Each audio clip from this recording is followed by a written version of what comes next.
Você está enxergando aí a apresentação? Ah, beleza. Bom, novamente, bom dia. Essa aula aqui é a aula 4 de materiais cerâmicos, né? Finalizando a parte a parte de materiais cerâmicos de verdade, necessidade que a gente fala de fabricação e processamento. Na aula anterior eu falei muito dos tipos de materiais cerâmicos, né? Eu explorei um pouco as classes, como a gente pode dizer assim, né? De materiais. E agora a ideia é falar um pouco sobre processamento, sobre como esses materiais são fabricados e processados, né? A gente já sabe que os materiais cerâmicos têm muitas particularidades em relação a outras classes de materiais, né? Em relação à propriedade, à estrutura bem singular, né? Mas quando a gente fala de fabricação, os cerâmicos também têm suas particularidades, né? Isso porque eu tenho duas dificuldades com materiais cerâmicos. Primeiramente, é que eles são materiais que eles têm uma grande diferença para metais, né? Os metais, para serem processados, eles podem ser fundidos, né? Como é o caso de um processo de fundição comum, né? Ou eles podem ser deformados plasticamente, né? Que engloba todos os processos de formação mecânica. Porém, como os cerâmicos eles costumam ter alto ponto de fusão, a fundição tende a ser cara, né? É claro que eu estou falando isso de maneira mais generalizada. A gente sabe que muitas vezes pode ser utilizado, mas a fundição, o processo de fundição para cerâmica costuma ser muito caro.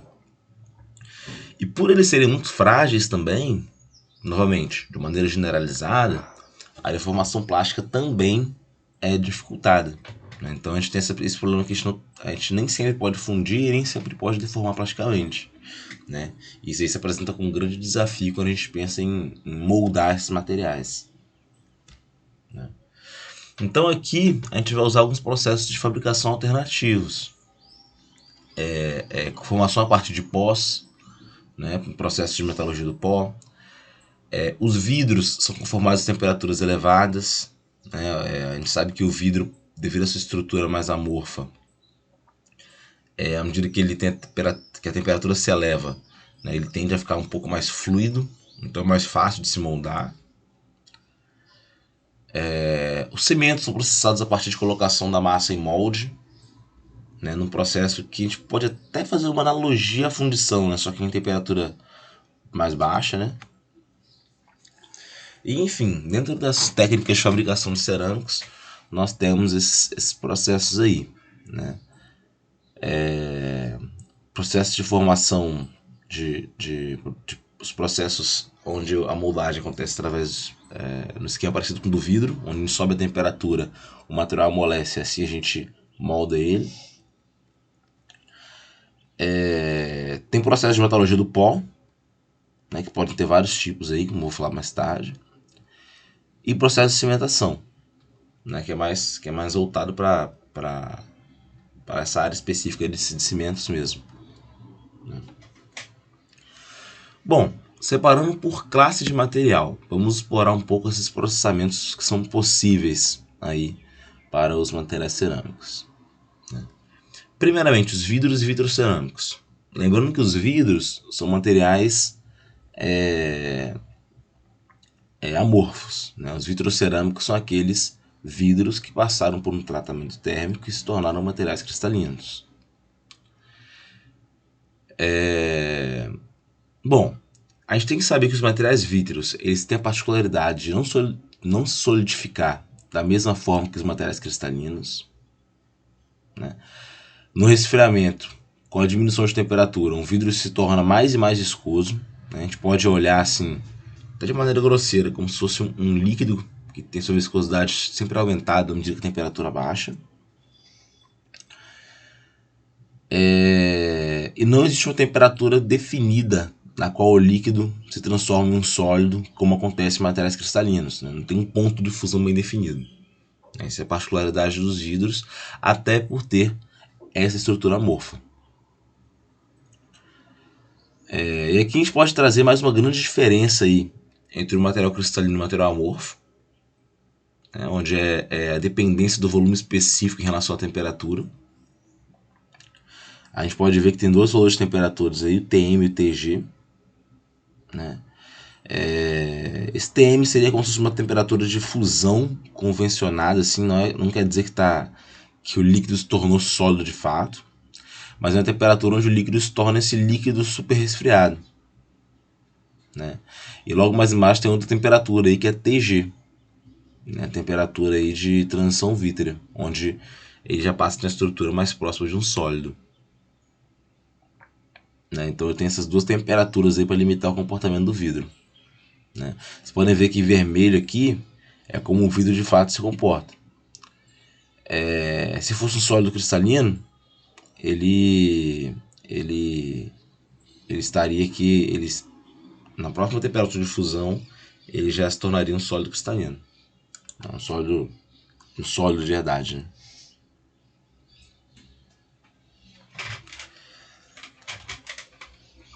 Né? Então, para materiais cristalinos, vai ter uma redução descontínua do volume na temperatura de fusão.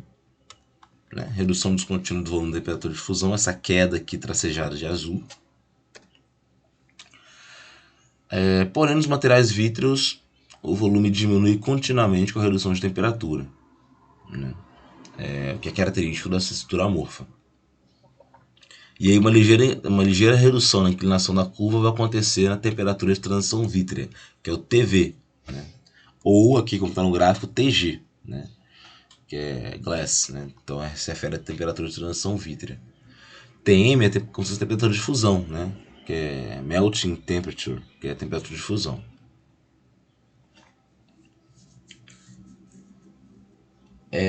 Bom, o que quer dizer essa TV ou TG, a temperatura de transição vítrea? Abaixo dessa temperatura, o material é um vidro, um sólido como um vidro. Acima dessa temperatura, o material primeiramente é um líquido super resfriado. E finalmente ele vai ser só um líquido, né? Acima de TM aqui, ou da temperatura de fusão. Então o comportamento de um vidro amorfo ele está bem próximo do que está mostrado aqui nessa cor vermelha. Ou seja, bem diferente de metais comuns.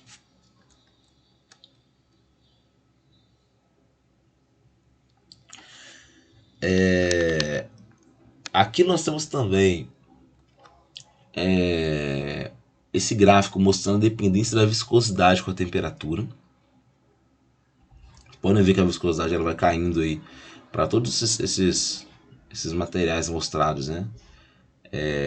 De amarelo é um vidro, de verde é um vidro à base de borosilicato, o azul é um vidro 96% de sílica, e vermelho é um vidro de sílica fundida, né?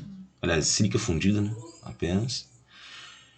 Enfim, aqui é para mostrar como é que varia a viscosidade com a temperatura. Vocês podem observar aí que a viscosidade ela varia com a temperatura, como está mostrado aí nos gráficos. Né?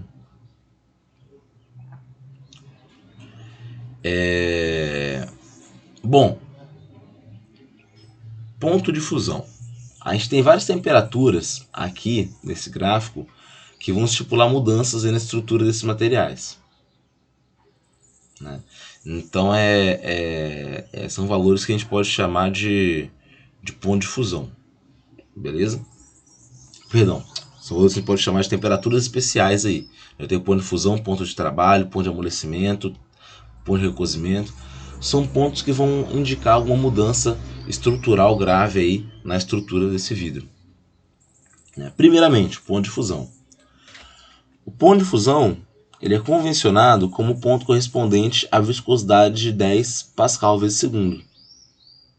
Então é onde o vidro ele é líquido suficiente para ser considerado um líquido. Né?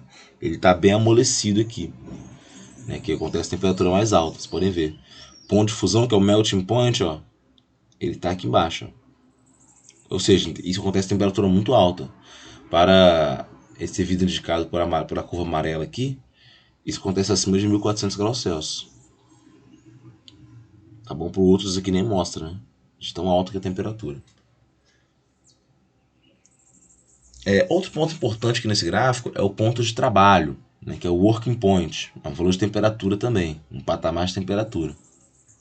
Perdão, um patamar de viscosidade. Esse ponto de trabalho é a temperatura na qual a viscosidade ela é 10 elevado à terceira, ou seja, 1000 Pascal vezes segundo. Né? Ou seja, é um ponto onde o vidro ele é facilmente deformado. Então a gente pode falar que é um ponto onde ele está numa situação ótima para ele sofrer algum tipo de conformação mecânica, para a gente dar forma a ele. Né? Então nesse caso aqui, como vocês podem ver, a gente não precisa chegar até o ponto de fusão para trabalhar, para se dar forma, né? Como a gente faz um processo de fundição comum. A gente simplesmente aquece até a temperatura de trabalho, né? O ponto de trabalho. E aí, de fato, o vidro ele pode ser deformado facilmente. Né? A viscosidade dele permite que isso aconteça. Um pouco mais, no patamar um pouco mais elevado aqui de viscosidade, a gente tem o ponto de amolecimento, né? Que é a temperatura na qual a viscosidade é 4 vezes 10 a sexta Pascal vezes segundo. É a temperatura máxima na qual a peça de vidro pode ser manuseada sem que ocorra alterações significativas em suas dimensões. Esse ponto de amolecimento aqui, por exemplo, para o vidro de borosilicato, ele acontece mais ou menos em 820, 830 graus Celsius. Então é um ponto aí de temperatura que vai me dar uma viscosidade na qual esse material ele pode ser manuseado sem que aconteçam mudanças significativas em suas dimensões. É outro patamar importante. Aí aqui, com a viscosidade um pouco mais alta aqui, eu tenho o annealing point, que é o ponto de recozimento. Né? Então corresponde a temperatura cuja viscosidade é 10 elevado a 12 Pascal vezes segundo.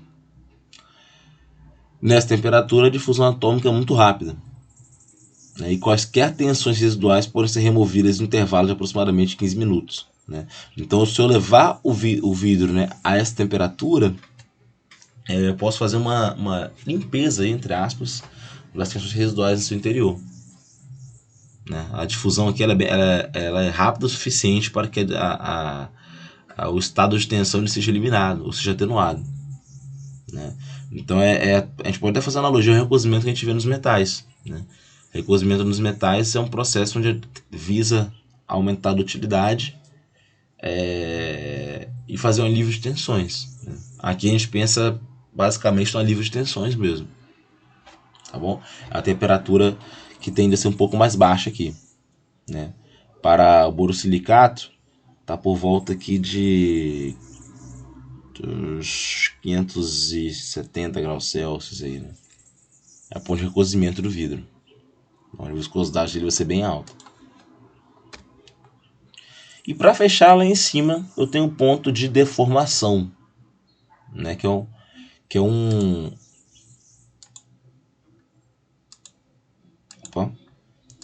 ponto de deformação, né? Que corresponde à temperatura onde a viscosidade é 3 vezes 10 elevado a 13 Pascal vezes segundo. 3 vezes 10 elevado a 13. Para temperaturas abaixo do ponto de deformação, vai haver fratura antes do início da deformação plástica. Ou seja, vai ter uma certa fragilidade. Né? E aí a gente já sabe aqui que para o borosilicato, por exemplo, está por volta de 500 graus Celsius. Né? A gente pode falar que é um ponto onde o material ele pode ser visto mais como um sólido de fato. Né? Um sólido de fato. Né? Um vidro sólido. Um vidro sólido. A viscosidade é muito alta. Né? A gente pode simplesmente fazer a consideração como se fosse um sólido.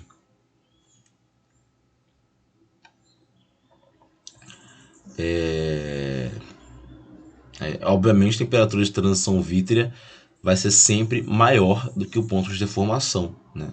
Na transição vítrea é onde, de fato, dá-se início a um certo amolecimento aí do vidro. Né?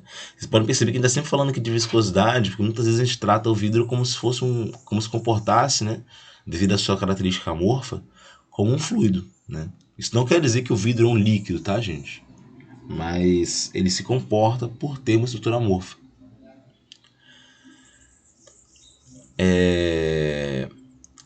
Bom, a maioria das operações de conformação de vidros, ou seja, operações para dar forma aos vidros, é conduzida na faixa de trabalho, que entra a temperatura de trabalho, é o working point aqui, e a de amolecimento, que é ali em cima.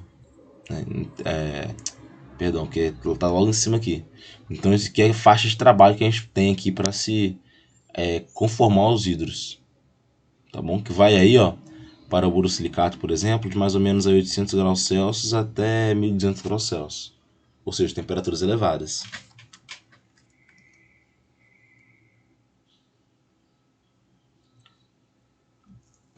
Bom, para se fabricar o vidro, né, o vidro ele é produzido pelo aquecimento das matérias-primas a temperatura acima do ponto de fusão. Então é fabricado em temperatura muito alta. Eu posso usar 5 métodos diferentes para se conformar vidros ou produtos à base de vidro, que é a prensagem, sopro, estiramento, estiramento com formação de chapas e fibras, né? Então eu tenho alguns tipos diferentes. Todos eles se baseiam num princípio bem parecido, como eu vou mostrar para vocês, e é bem intuitivo de pensar. Né? Primeiramente, prensagem. A prensagem é usada para produzir peças com paredes relativamente grossas, com pratos e louças. A peça de vidro é conformada pela aplicação de pressão em um molde de ferro fundido revestido com grafita, né, que vai ter a forma desejada. E o molde é geralmente aquecido para segurar uma superfície uniforme. Então nós temos aí que a prensagem ela vai me dar uma forma bem definida através da aplicação de pressão. Beleza? Esse daqui é um dos métodos aí.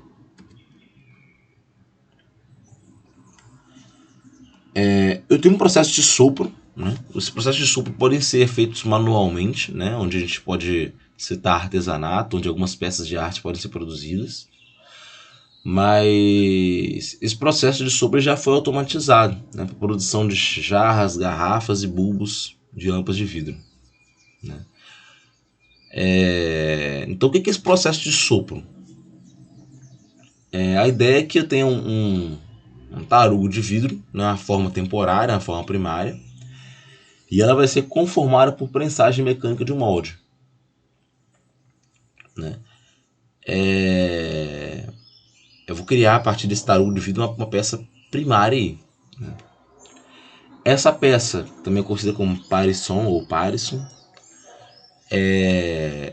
vai ser inserida num molde de acabamento ou de sopro e vai ser forçada a se conformar aos contornos do molde pela pressão criada por injeção de ar. Né? Como se eu forçasse ar, como se eu tivesse um molde, né? Colocasse o vidro lá dentro e aplicasse ar para que o vidro ele se aderisse às paredes do molde, tomando aquele formato. Né? Depois eu só abro o molde e tenho uma peça de vidro com o formato desejado. Né? Isso tudo baseado numa injeção de ar, como está mostrado aqui. Né? Aqui de azul a matéria-prima, aqui eu tenho meu molde aqui de vermelho, matéria-prima eu coloco aqui dentro, faço uma operação de prensagem aqui para dar um formato inicial, né? Abro esse vazio aqui, né, que é o mais importante, e aí eu aplico o ar comprimido, onde a parte azul, como vocês podem ver, ela vai se aderir à superfície da parede, de maneira a criar algo como um bulbo de lâmpada ou até mesmo uma jarra, alguma coisa do tipo, um recipiente. É um método aí de se conformar ao vidro.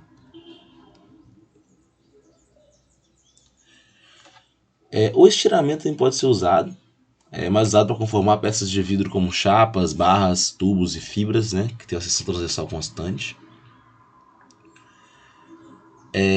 Para fabricar chapas de vidro, o vidro fundido vai passar num forno sobre rolos, onde vai ficar sobre um banho de estanho líquido.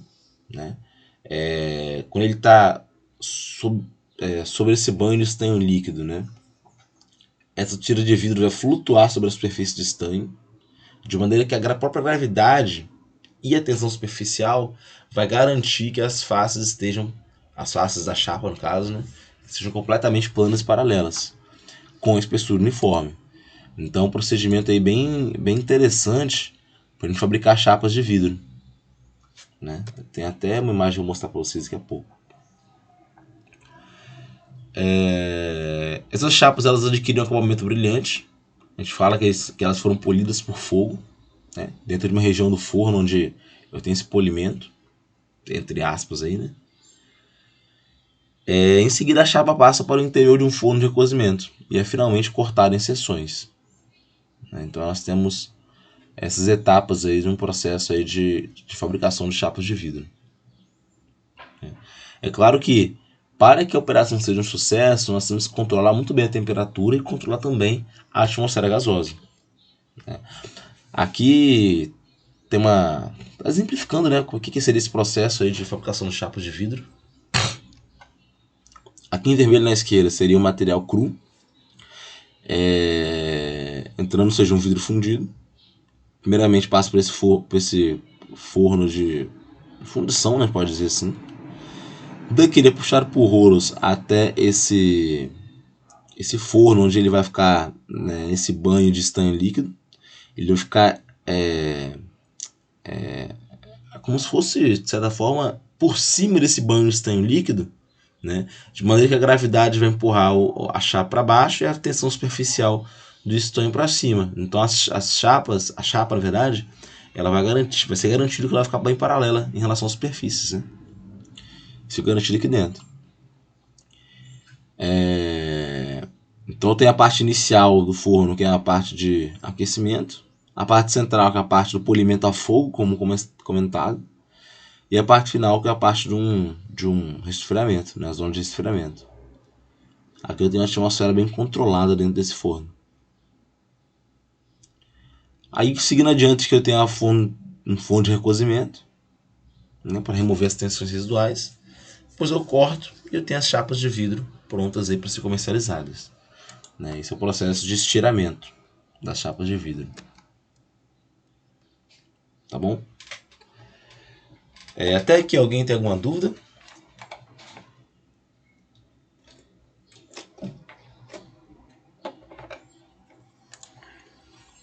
Tudo certo. Beleza. Vamos lá então.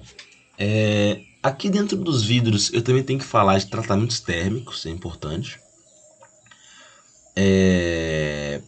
Uma coisa que é importantíssimo destacar aqui, quero falar isso antes até mesmo de entrar no tratamento térmico, é que muitas vezes o nome do tratamento térmico pode ser igual a um tratamento térmico que a gente já conhece para aço, por exemplo. Como vocês vão ver, eu vou falar de recozimento, vou falar de têmpera. Só que quando eu falo de recozimento e falo de têmpera, no contexto de vidros, é algo bem diferente do que a gente vê lá para metais, né, para aço no geral. Tá bom? É claro que pode ter uma similaridade ou outra, mas não é a mesma coisa. Isso é importante se destacar. Já perguntei em provas aí para alunos se a têmpera no vidro gerava martensita, né? E o pessoal vai e fala que sim, que é a têmpera. Só que não. Martensita é um microconstituinte do aço, tá? Então a têmpera no vidro é um tratamento particular do vidro. Não tem nada a ver com o que a gente viu lá pro aço.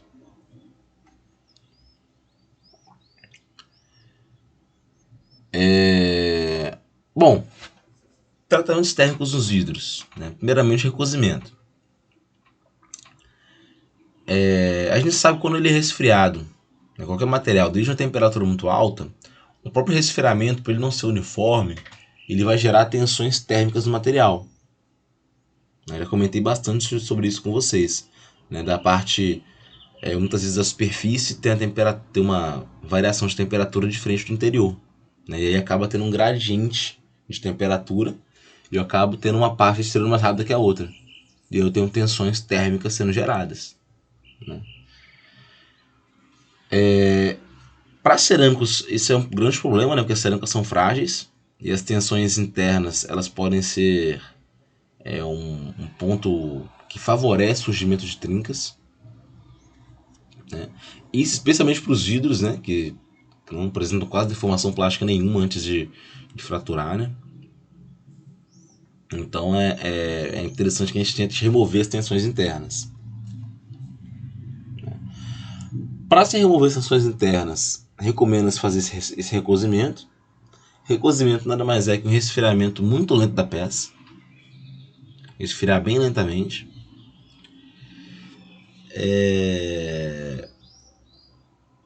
Aliás, perdão. Para evitar essas tensões, recomenda-se resfriar lentamente a peça. Né? Só que a gente sabe que nem sempre é possível que isso aconteça. Né? Fazer esse resfriamento muito lento, é difícil controlar essa velocidade de resfriamento, essa taxa. A maneira de se evitar tensões é resfriar lentamente. Tá? Tanto vocês devem lembrar lá de Mateco 1 que uma das maneiras de se reduzir as tensões numa têmpera, por exemplo, seria fazendo uma mar têmpera, onde eu coloco todo o material num patamar de temperatura, de maneira que a temperatura ela seja uniformizada em toda a sua estrutura. E aí o nível de tensão interna vai cair. Mas enfim, o recozimento de fato ele vai ser um aquecimento até a temperatura de recozimento, então um resfriamento bem lento. Né? Então o recozimento aqui ele é muito parecido com o que a gente viu no aço. Tá? Aquecer até certa temperatura, manter, depois resfriar. Tá bom? Lembrando que aqui o foco do recozimento é diminuir as tensões internas.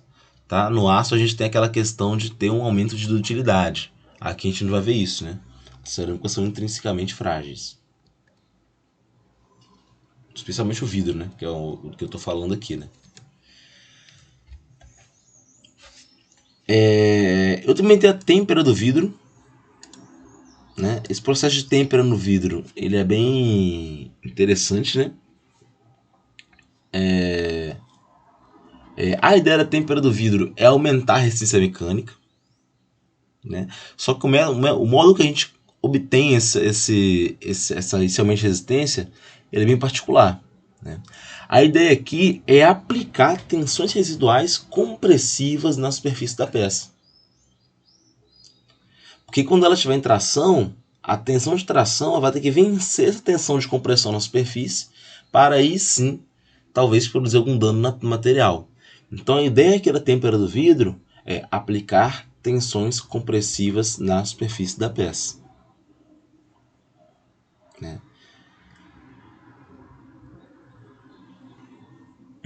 Então a ideia é aquecer a temperatura entre a transição vítreo e ponto de amolecimento.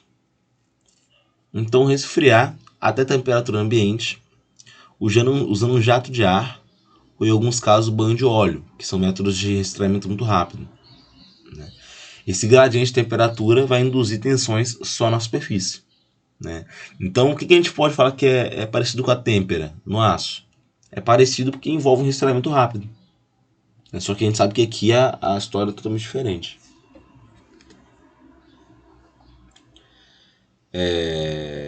A ideia então novamente é induzir as tensões residuais na superfície, porque a falha nos materiais cerâmicos resulta quase sempre de uma trinca que começa na superfície, né, devido à tensão de tração. E para causar fraturas de uma peça de vidro temperado, a magnitude da tensão aplicada deve ser alta o suficiente para, em primeiro lugar, superar a tensão residual da compressão na superfície e, posteriormente, tensionar a superfície em tração de maneira suficiente para iniciar a trinca. Tá bom? Então nós temos esses pontos aí. Né? É por isso que a gente faz essa aplicação de tensão residual de compressão na superfície do vidro. Né? E aí a gente tem um termo que provavelmente vocês já ouviram falar, que é o vidro temperado. Né? Que é usado para aplicações onde é necessária alta resistência. Né? Um vidro que passou por esse processo de têmpera aqui.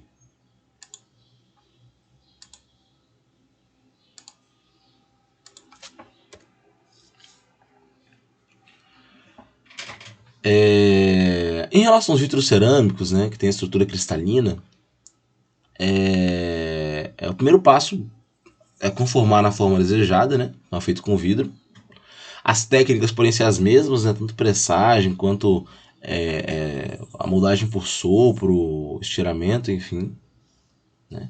Mas a ideia, lembrando sempre, é que para o vitrocerâmico tem que ter um processo adicional, né? Para pegar esse vidro e transformar de fato num vitrocerâmico, né? Usando um tratamento térmico apropriado. Né? Ou seja, pegar aquela estrutura amorfa do vidro e trazer para uma estrutura cristalina. Né? Aqui tem um exemplo, né, de um diagrama aí de tempo por temperatura, um ciclo aí para material cerâmico, não vitrocerâmico, né? O que acontece aí de temperatura em temperatura de acordo com o tempo e como que a viscosidade reage, né, com a temperatura. Enfim, perceba que em temperatura mais alta que eu tenho a fusão, tá em temperatura, tem viscosidade muito baixa, né, tá praticamente líquido. Depois eu chego aqui na working point, né, onde ele pode ser deformado, forming aqui, né, onde pode fazer deformação, pode ser trabalhado. Aí aqui a temperatura vai caindo aqui até o ponto de recozimento, que é cerca de 650 graus Celsius. Nesse ponto aqui a viscosidade já é bem mais alta, né? Tá bem mais próximo de um sólido. Depois eu subo a temperatura até cerca de 820 graus Celsius, onde começa a nucleação dos cristais. E a partir disso, que na temperatura de quase 900 graus Celsius, eu tenho o crescimento dos cristais. Né? Nucleação e crescimento, que são dois fenômenos relacionados aí à formação de um sólido cristalino, né? Que no caso é o vitrocerâmico. Né? E aí a questão da viscosidade já não vai ser tão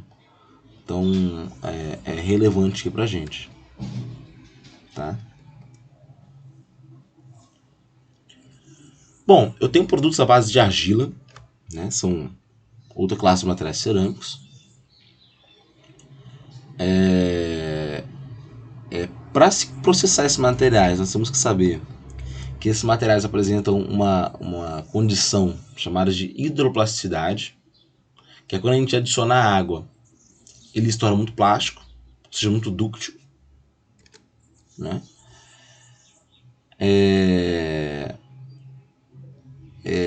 Além disso, a argila, né, comum, ela vai se fundir ou derreter ao longo de uma faixa de temperaturas, de maneira que uma peça cerâmica densa e resistente pode ser produzida durante a queima, sem que ocorra fusão completa, então não existe necessidade de fato fundir a argila, né, de maneira a gente manter a forma desejada.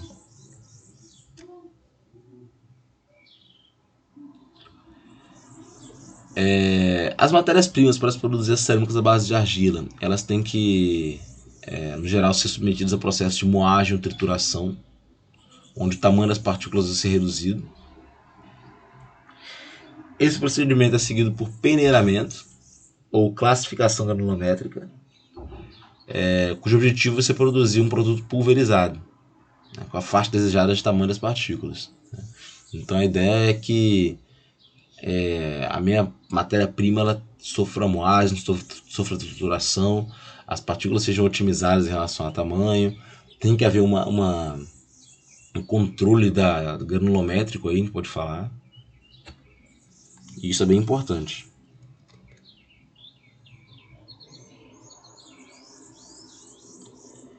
É importante que a peça conformada tenha resistência mecânica suficiente para permanecer intacta durante as operações, né, que é transporte, secagem e queima. Eu posso usar duas formas, duas técnicas mais comuns aí de modelagem de produtos à base de argila, que é a colagem de barbotinas e a conformação hidroplástica. A conformação hidroplástica, eu já falei com vocês, né?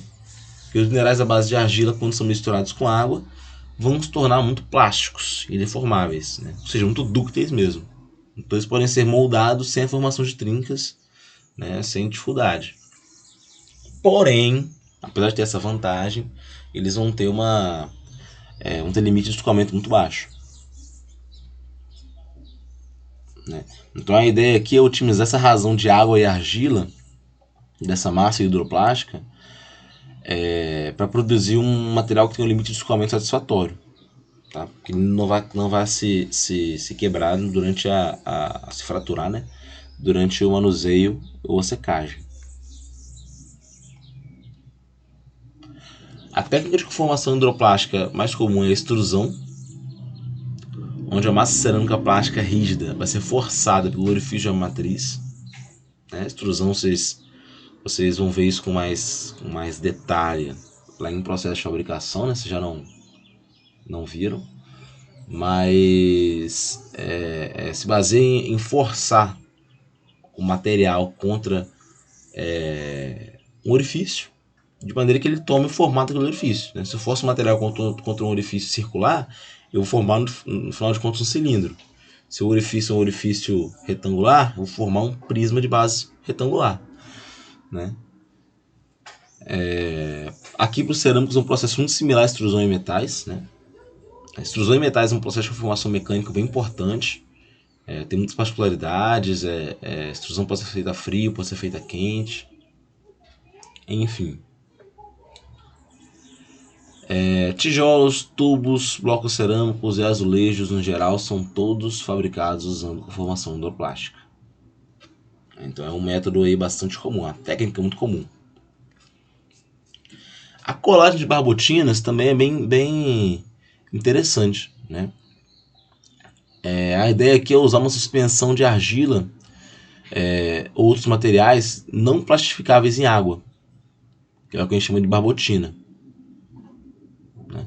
Então quando a gente verte esse material, né, joga esse material no molde poroso, feito no geral de gesso, a água da barbotina é absorvida pelo molde, deixando a camada sólida sobre a parede do molde, cuja espessura vai depender do tempo.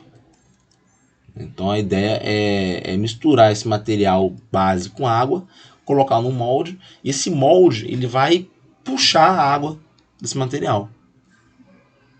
Né? Então a ideia é que a água ela só ajude nesse processo de conformação, né? A água da barbotina. Esse processo pode prosseguir até que toda a cavidade do molde fique sólida, ou o processo pode ser interrompido quando a parede da casca sólida atingir a temperatura desejada, pela inversão do molde e o derramamento do excesso de suspensão.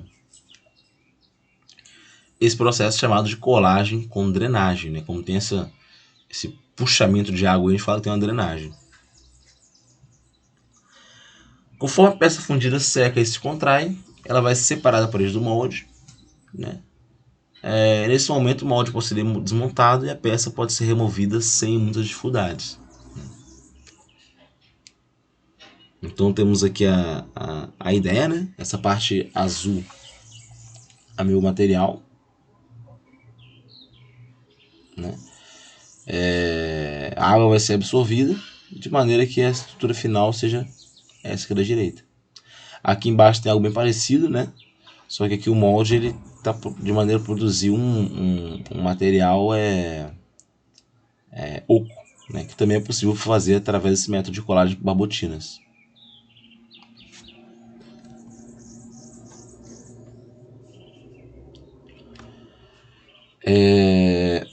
Bom, uma peça cerâmica que foi conformada hidroplasticamente ou por colagem de barbotina vai ter uma porosidade muito grande, né, e costuma ter resistência mecânica baixa. Além disso, ela pode conter ainda líquido que foi previamente adicionado para auxiliar o processo de conformação. Então, por mais que esse líquido seja puxado, pode ser que tenha algo no seu interior ainda. Por isso é necessário fazer o uso de processos de secagem e queima. Né? Esse líquido vai ser removido num processo de secagem. A massa específica e a resistência vão ser aumentadas, como resultado de um tratamento térmico a alta temperatura, que é um procedimento de queima. É um corpo cerâmico que tenha sido conformado a seco, conformado e seco, mas não tenha sido queimado, é chamado de verde. Então a gente vai dar a forma, né?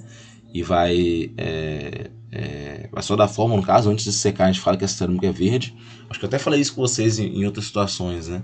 Onde, sobretudo na metalurgia do pão, a gente tem algumas etapas de procedimento. Quando eu simplesmente compacto o material, eu dou aquela forma inicial a ele, eu falo que que ele tá verde ainda, que ele não tá com a costura final ainda definida. Cerâmica verde.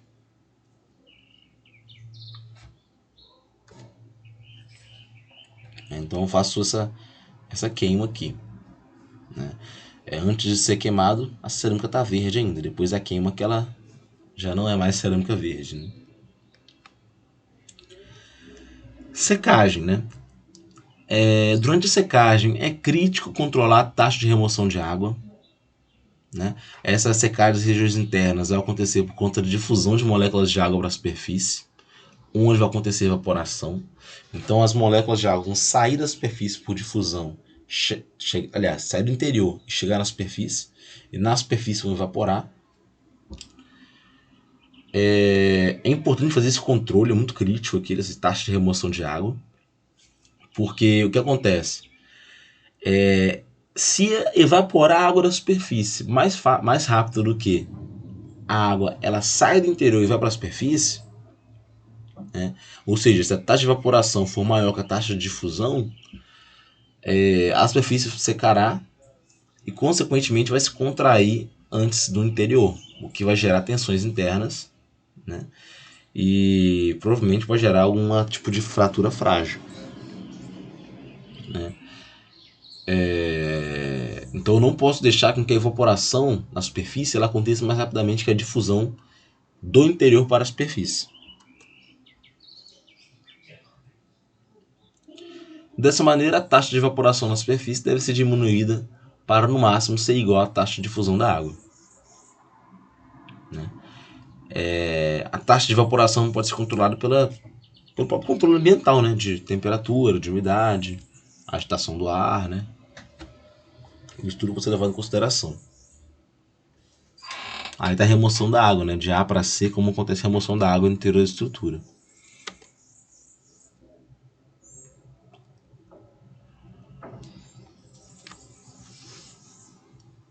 Bom, após a secagem, o corpo cerâmico ele vai ser geralmente queimado a uma temperatura entre 900 graus Celsius e 1400 graus Celsius. A temperatura da queima depende da composição das propriedades desejadas para a peça acabada, né? Durante a operação da queima, eu vou ter um aumento de densidade, uma densificação, né? Que a gente pode traduzir também como uma redução de porosidade. E nesse caso, a resistência mecânica vai melhorar. Lembrando sempre que quanto mais porosidade, a tendência é que a resistência mecânica piore, tá? Lembrando também que a porosidade ela pode ser expressa como uma densidade relativa. Quanto mais denso for o material, menor é a sua porosidade. Quanto menos denso, mais poroso ele é. Tá? Lembrando que isso pode ser calculado, pode ser mostrado dessa maneira, né?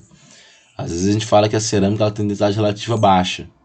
Isso quer dizer que ela tem muita porosidade, né?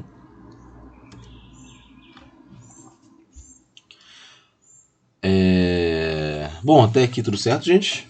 Alguma dúvida?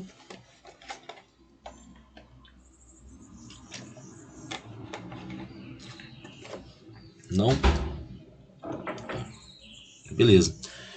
Para finalizar aqui então, gente, nós temos um processo de prensagem de pó para material cerâmico, né? Que a gente pode falar que é um processo parecido com a metalurgia do pó, né? Que a gente vê em metais. Esse processo de prensagem de pós pode ser realizado para cerâmicas tanto à base de argila quanto aquelas que não são à base de argila. Posso usar esse processo para cerâmicas eletrônicas e magnéticas, que a gente fala que tem propriedades importantes nesse sentido. E também pode ser usado para tijolos refratários. A ideia aqui é que eu tenho uma massa pulverizada, ou seja, pó de cerâmico. Posso usar algum aglutinante ou água, qualquer coisa que sirva para unir esse pó. E eu vou compactar esse pó na forma desejada, para aplicação de pressão, né? Então, por exemplo, eu já fiz esse procedimento de pressagem de pó cerâmico em laboratório. Então, o que ele consiste?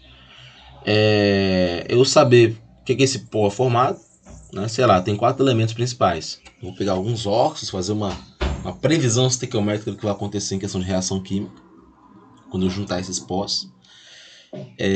Junto os pós, geralmente no moinho de bolas, onde ele vai ser moído e bem misturado aí, de certa forma.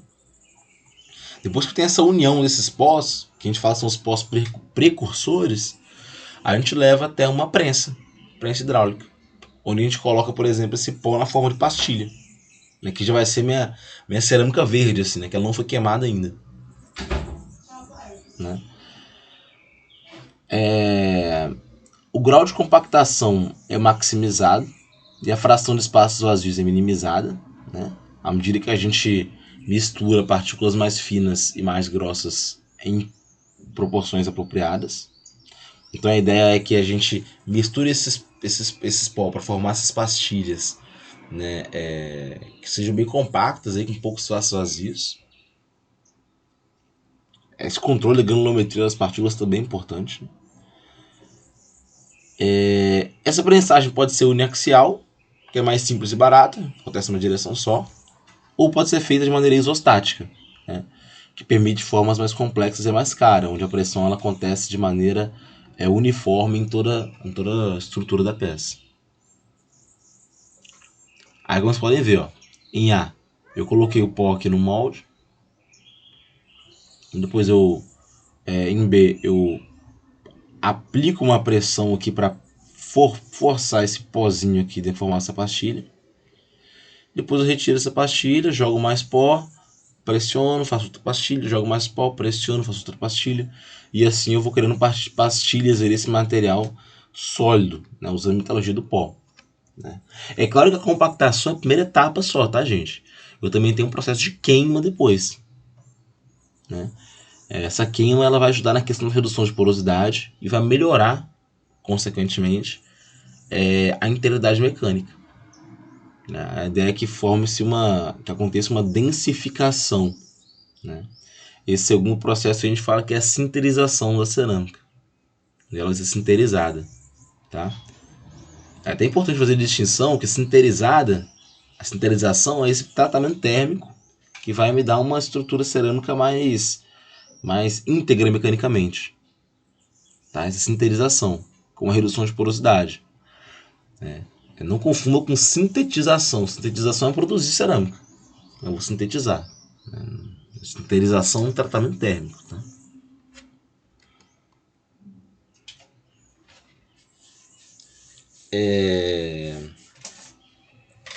Aí após a prensagem, né, das partículas de pó vão se tocar, como está mostrado aí, formando pequenos poros, né, devido à deformação ao longo das regiões de partículas adjacentes. Então a formação de poros é natural, tá, gente? Como vocês podem ver aqui, ó, vários átomos aqui, ó, se juntando, esse interstício entre eles acaba virando um poro. Até porque são átomos separados e eu estou querendo juntar para fazer um sólido, né? À medida que a sinterização avança, esses poros vão se tornar menores com forma mais esférica. Né? E a sinterização, vale ressaltar, é sempre conduzida a temperatura baixa de fusão. Né? Então a ideia aqui é não produzir uma fase líquida, que pode danificar toda a estrutura do material. Tá bom? Para se evitar que tenhamos poros, o que a gente pode fazer? Misturar partículas grandes com partículas pequenas. Então esses interstícios aqui eles vão estar pelo menos parcialmente ocupados por partículas pequenas. Né? Então a gente pode separar a granulometria, por exemplo. Né? Por exemplo, eu traçar que parte do pó tem que ter, sei lá, uma granulometria de 50 micrômetros, né? E outra de 5 micrômetros. Ou seja, misturei pós grandes com pós pequenos, de maneira a otimizar a questão aqui dos poros. Né? É uma saída. Outro processo que a gente pode ter é a colagem de fitas. A ideia é que uma chapa fina de cerâmica com espessura uniforme seja conformada a partir de uma suspensão espalhada em uma superfície plana usando uma lâmina afiada. Essa fita é submetida a operações de secagem de queima. As aplicações mais comuns de colagem de fitas são em componentes de circuitos integrados, então foge um pouco das nossas aplicações. né? É a colagem de fitas aqui, né? Eu tenho uma espécie de carretel aqui, onde eu vou ter um deslizamento, tem uma lâmina aqui para fazer o corte, tem uma superfície para a estrutura para suporte, né? Ar quente aqui vai ser jogado.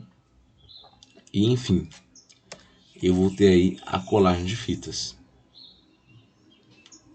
né? Para na hora de produzir, conformar chapas finas cerâmicas de espessura uniforme. A ideia é produzir uma lâmina bem afiada, né? Mas enfim, gente, é isso aqui. Em relação à fabricação de cerâmicos, é isso. Como vocês podem ver, os métodos de fabricação, as técnicas, podem variar de uma classe de cerâmico para outra. Mas a ideia é que vocês tenham em mente que os materiais cerâmicos eles vão ter uma dificuldade maior, né, para se processar, né, porque a gente não trabalha com eles fundidos, né, geralmente, e também não podemos sempre aplicar muita deformação plástica, já que eles não são dúcteis, então eu tenho dificuldade nesse sentido. Só que nós temos alternativas também, né? Tem alguns métodos aí que parecem um pouco manuais, mas eles também são usados aí em escala industrial, né? Enfim, né? Por mais que os cerâmicos sejam bem diferentes aí dos metais, a gente pode ver também que alguns processos de fabricação são bem parecidos. Alguma dúvida aí, gente? Perguntas?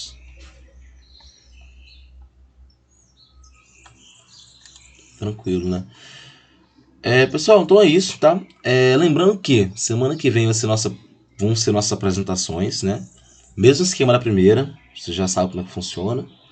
A gente começa às 7 horas da manhã, começar um pouquinho mais cedo para dar tempo de pegar todos os grupos. Caso algum grupo não possa apresentar no horário da aula, só me avisar antes, tá? Manda mensagem, professor, posso apresentar na segunda-feira à tarde? Pode, não tem problema. À noite? Pode, a gente combina. Tá? Preferência por horário de aula, mas eu sei que alguns de vocês estão trabalhando ou estão estagiando no horário e pode ser que fique ruim. Lembrando que nem todo mundo do grupo precisa apresentar, tá? Então, às vezes, a pessoa que não pode estar presente na hora da aula, ela só faz a apresentação, o outro apresenta, isso fica a critério de vocês. Se atentem aos prazos, tá? Eu sei que 2 grupos não me enviaram ainda qual o tema e qual grupo qual grupo que é. Então a gente vai ter uma punição aí de 5 pontos aí gratuito, né? Então então você tem os prazos, tá? O prazo para enviar o trabalho é até sexta-feira, né? Vocês sabem que a apresentação é simples, aí 20 slides, estão em 4, 5 pessoas, então é bem tranquilo, dá para vocês fazerem isso essa semana sem dificuldade. E é isso, gente. Qualquer dúvida em relação ao trabalho, vocês podem mandar mensagem. Lembrando que a lógica é a mesma, né? Quero que vocês explorem a questão de estruturas, de propriedade, de processamento, né? E de aplicação desses materiais, né? Alguns deles têm estrutura bem complexa, então cabe a vocês fazer uma ponderação aí de não se aprofundar tanto, de conseguir pegar o tema como um todo, né? Trazer os pontos mais importantes, de fato apresentar o material pra gente. Mas, enfim, no mais vai ser bem tranquilo. Beleza? Vou encerrar a gravação aqui.